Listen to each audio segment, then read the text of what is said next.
Now, it's always good to welcome somebody who's been on Oldham Community Radio before, and I really can't believe it's been as long as it is. But Bonnie Meekums, local author, welcome back to Oldham today. Nice to have you here.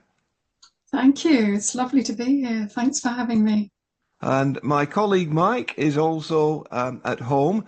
Good morning, Mike. Good morning. Yeah.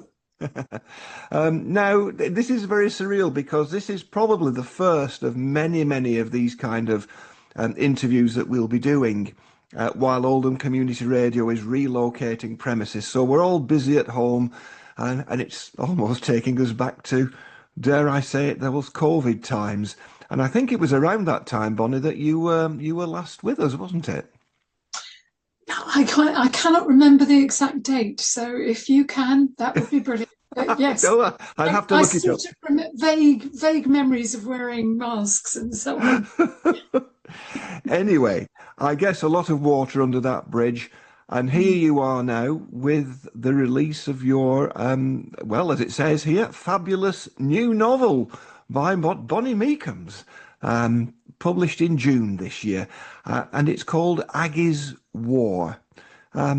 Maybe a little clue, perhaps, in the title. Just give us a quick overview without too many spoilers, Bonnie. Sure. Well, it concerns Aggie, who is the main character, and it's actually written as her diary during the Second World War, and it starts. She's based in London, is Aggie, and it starts with the London Blitz. And and her adoptive parents die on the very first night of the London Blitz. So she's already in a bit of a state, and then a lot of other things happen to her to make life very difficult indeed. Without giving too many spoilers, we do follow her on a journey north to her evacuation with her children. Now, it's always, I'm always in awe of these kind of conversations because Mike, who's also on the call today, as an author himself, will probably have a million and one questions from a slightly different standpoint or approach than I will. So, Mike, let me hand to you.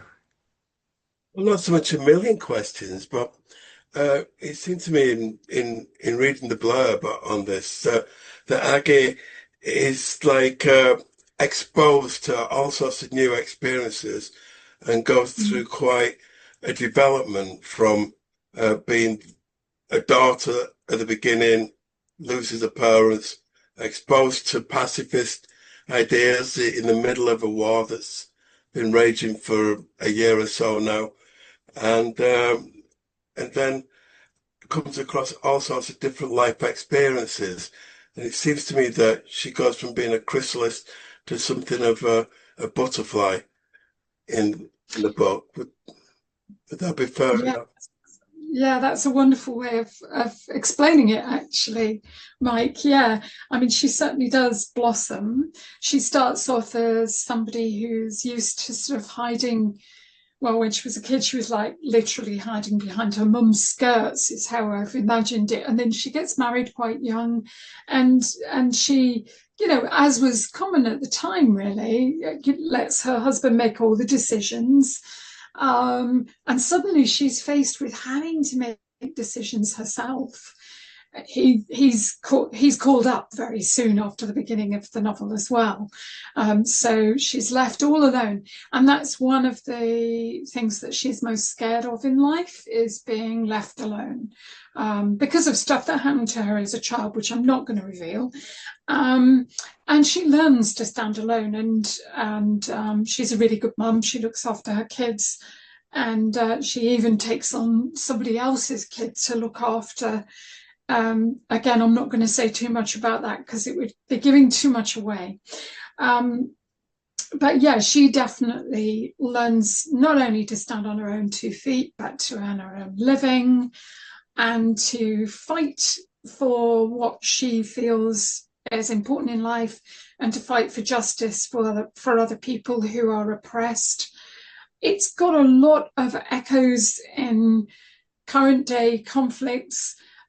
Interestingly enough, this being an American publisher, I did mention the Black Lives Matter movement originally in my blurb because there is a black character in it that comes in sort of in Act 3, and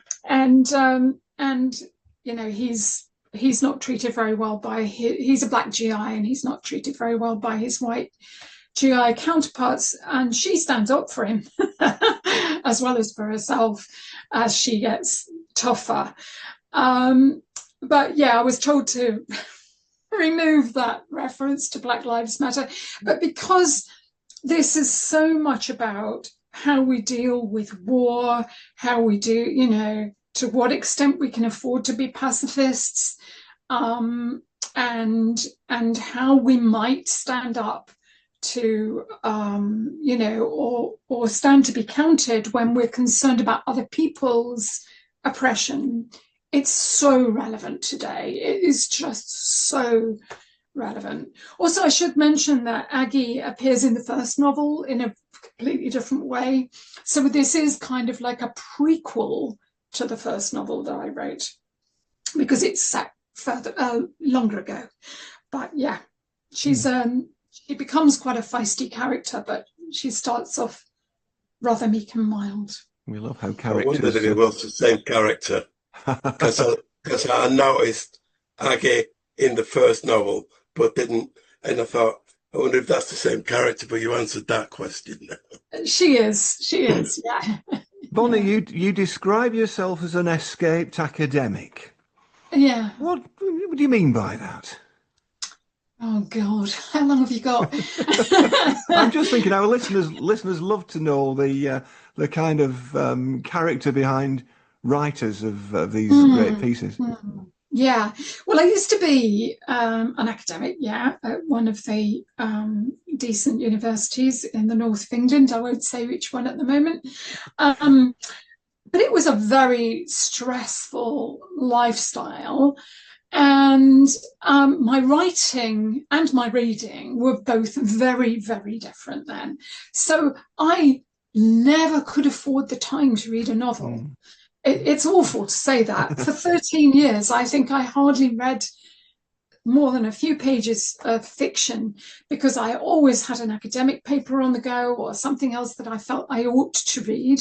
And in terms of my writing, and I was always checking emails morning, noon and night and weekends. And in terms of my writing, it was all academic writing. You know, you had to publish several papers a year and so on. And it was actually back in 2011, I know the year because of other things that happened in that year, that I spotted that they had a very, very good staff development team, sort of lifelong learning, basically, for all staff, not just academic staff. And I joined a creative writing group.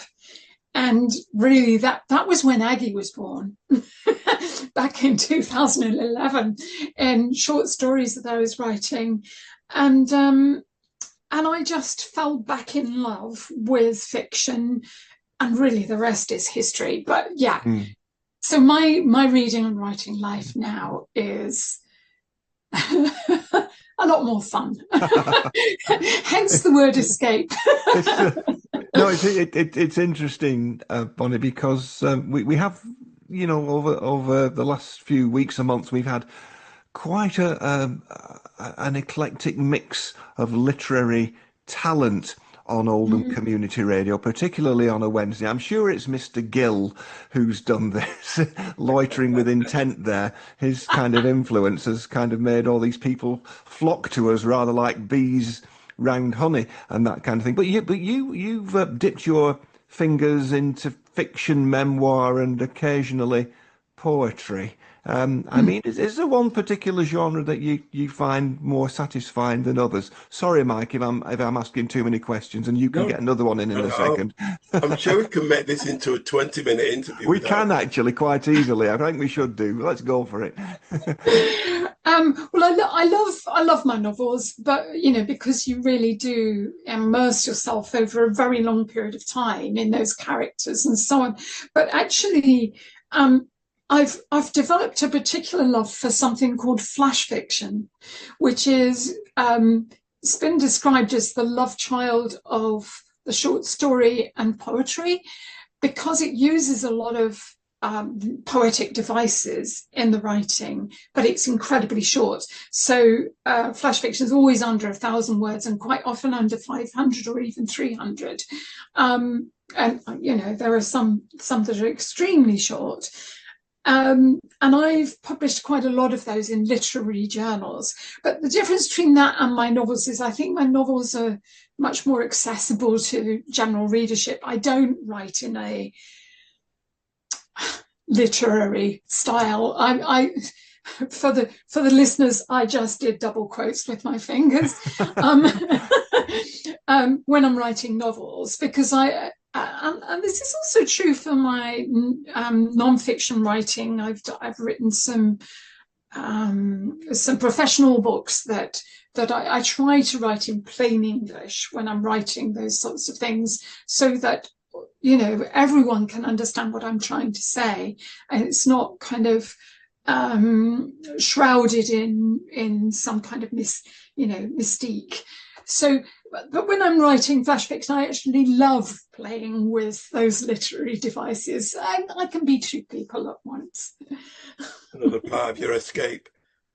Yeah, absolutely. It's all stuff I just love, and yeah. I mean, you'll know, Mike, as a writer yourself, how addictive it can be, really. Just like it, if I may, to come back to some of the themes within Aggie, and about the highly relevant today. She comes across pacifism in the face of war, when everyone's pulling together and perhaps a little gung ho. She comes across a black serviceman and pioneer and stands up for him. And of course, the female role that is being challenged as well. And all these, I think, are very relevant today, that even though there's been some advances, that during and immediately after the Second World War, I think that a lot of women were saying, no, we're not going back to what happened in 1919. You know, we're not going to be Rosie the Riveter today and tomorrow be back in the kitchen. And is that something that you're trying to get over with this book? Yeah, I mean, I'm certainly exploring the way that, you know, much as I don't like the idea of war, the way that both of those world wars gave women the opportunity to experience something different from what they had been told they were capable of. So, you know, you mentioned Rosie the Riveter, which some people might have come across. You know, the idea of a woman being able to do really quite tough physical work. And of course, you know, in the Second World War, there was the land army, and that is mentioned in Aggie's War. She makes friends with a couple of women who are in the land army. It makes friends with a couple of women who are in the land army. And, you know, they were doing really tough work. And at the same time, women were being told, oh, no, you can't possibly compete in the marathon because you're poor, weak women, you know. And that went on beyond the war. And yet you've got women's football teams developing in the Second World War as well, which of course we're seeing some of the, you know, those developments today in a much more professional capacity. But again, that was suppressed after the war. So a lot of women were forced back into the home after the Second World War. And I know from my academic work that around that time, during the war, there was a guy called John Bowlby who was studying children in residential nurseries who were there because their mums were working for the war effort. And he basically came up with what's called, you know, we know now to be attachment theory. And he published that sort of shortly after the war.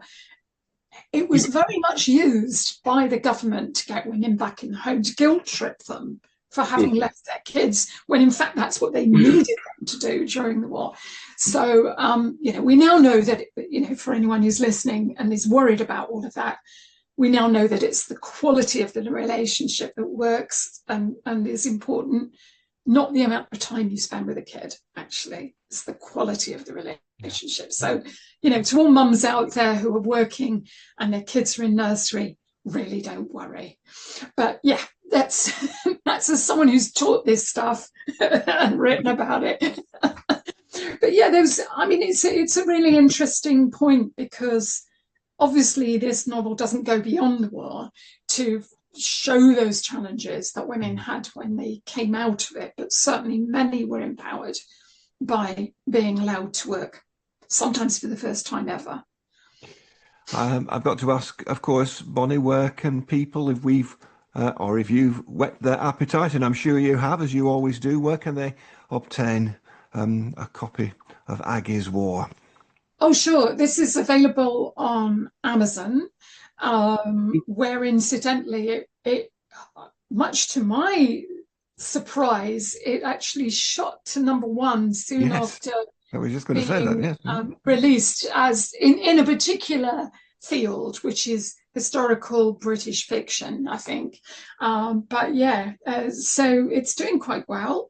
But, I'd love as many people as possible to read it for obvious reasons. But, when I say obvious reasons, it's not to do with the royalties that I might get, which are not that great anyway. It's more that I want people to read my work. When you spend literally years writing a book, you want people to read it. And I also hope that it will give people something. The reviews that I've got on Amazon suggest that it does, give people something worthwhile. Well, when an American reader said he'd learned a lot. Yeah, and when you have your fellow authors, there's one lady here, I presume it's a lady, who says it was easy to read. She'd recommend it to anyone who wants a heartwarming story with a surprising bite. And that's one of your fellow authors there. Thank you. Now, we haven't said one very important thing, Bonnie, and that is that your accent belies the fact that you are a local lass, aren't you? Oh yeah, I live in Mosley. Well, there we go. All the more reason to buy this book then. Yeah, absolutely. Yeah. That would be, yes. I've lived in the north of England since 1980, which is a very long time, since my 45-year-old was 5 weeks old. I was originally from down south, which is why I can write about that London context, because actually, I was born more or less immediately post-war, well, within a few years. And so many of the stories that are in this book come from my parents. And but also my mum was evacuated with my brother up to a little place called Somerset near Bury. Yes. So we've had contact with this part of the world since before I was born, and it's funny that I ended up here, and I was able to take my mum up to Somerset once when she came visiting. She's long ago passed, but yeah, I am a local lass. That'll do for us, won't it, Mike? A local lass with a lot of class. Oh, bless you. Oh, that's such a lovely thing to say. There you go. You can copyright that now, Bonnie. Wonderful. Right, that's absolutely brilliant. Let's just recap then. So, Aggie's War, published by Between the Lines Publishing. We'll pop the details on our Facebook page because Bonnie's very kindly sent us all the press details. And we can only wish you all the success with it. It deserves to be flying off the proverbial shelves wherever those are in Mr. Amazon land. I don't know, but anyway, yeah. Thank you ever so much for joining us on Oldham today. Appreciate your time, Bonnie.